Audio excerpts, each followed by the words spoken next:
السلام عليكم ورحمة الله وبركاته. معاكم محمود العراقي من قناة جاست 5، وانت بتتعلم دلوقتي الانجليزي بأفضل وأمتع الطرق.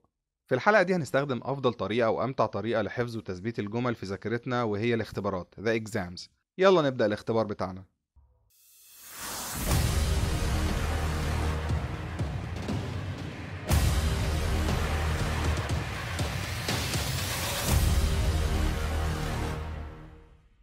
Remember, it is a privilege to be here.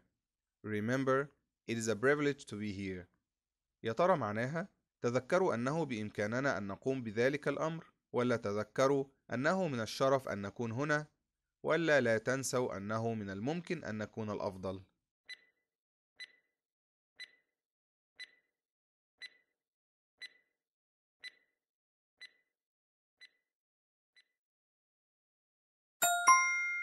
Great. تذكروا أنه من الشرف أن نكون هنا.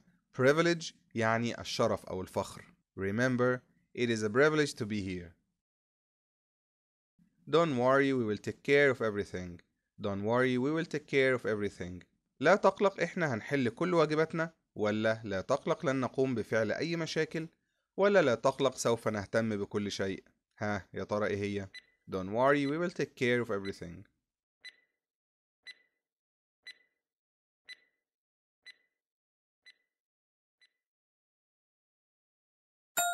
Excellent. لا تقلق، سوف نهتم بكل شيء. You're my best friend, and I've never met anyone like you before. You're my best friend, and I've never met anyone like you before. يا ترى معناها أنت صديقي المفضل، ولن أقابل أي أحد مثلك من قبل؟ ولا معناها أنت زميلي المخلص بالعمل ودائما تساعدني كثيرا؟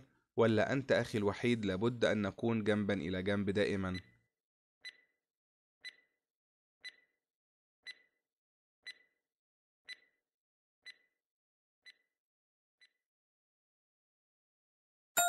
Excellent. أنت صديقي المفضل، ولن أقابل أي أحد مثلك من قبل. طبعا كل واحد فينا ليه صديق مخلص دايما بيقف معاه في وقت الشدة أو في أي مواقف، وبعد الحلقة تتصل عليه وتقولها له You're my best friend and I've never met anyone like you before.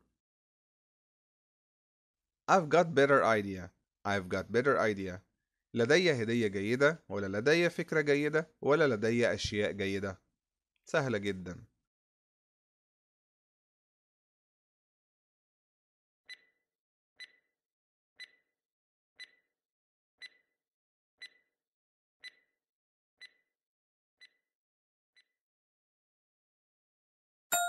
Excellent.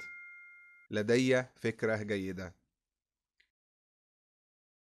I don't think I've ever seen such a flat calm. I don't think I've ever seen such a flat calm. أنا لا أعتقد أني رأيت مثل هذا الهدوء المطلق من قبل. ولا أنا لا أعتقد أني فكرت في هذا الموضوع من قبل. ولا أنا أعتقد أني تفهمت الأمر جيدا. شكرا للتوضيح. ها يا ترى أي واحدة فيهم؟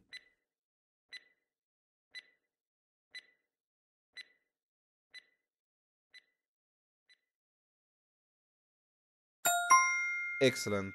أنا لا أعتقد أني رأيت مثل هذا الهدوء المطلق من قبل. I don't think I've ever seen such a flat calm. A flat calm زي ما قلنا قبل كده الهدوء المطلق. And I'll tell you something else. And I'll tell you something else. وسوف أعطيك شيئا آخر. ولا وسوف أخبرك بشيء آخر. ولا وسوف أكون عند حسن ظنك. يا ترى إيه هي؟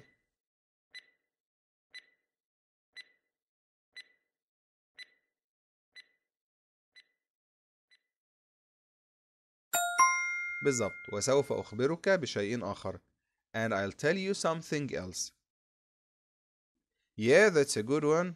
Yeah, that's a good one. نعم هذا الأمر جيد، ولا نعم هذه فكرة جيدة، ولا نعم هذه المنتجات جيدة.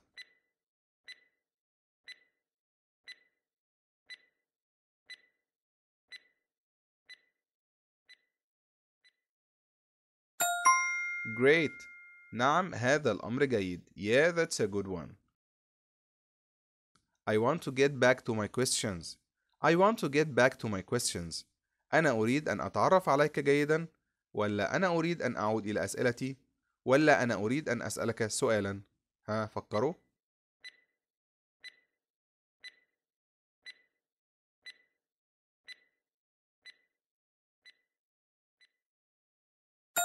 Excellent. أنا أريد أن أعود إلى أسئلتي. واحد مثلا بيحقق مع حد أو بيسأله أسئلة فخرجوا عن الموضوع، فهو بيقول له أنا أريد أن أعود إلى أسئلتي. I want to get back to my questions. I just wanna make sure. I just wanna make sure. wanna هنا اختصار ل want to. أريد. بس الأمريكان language بيقولوها كده wanna. I just wanna make sure. أنا فقط أريد عمل شيء، ولا أنا فقط أريد التحدث إليك، ولا أنا فقط أريد التأكد. I just wanna make sure. سهلة جدا.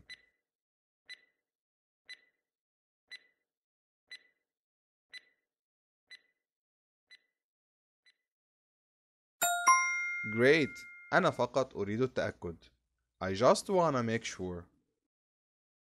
I'd like to speak to my father please. I'd like to speak to my father please.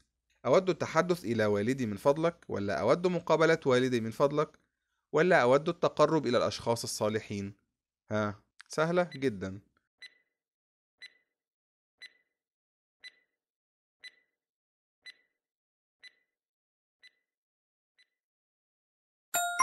Excellent.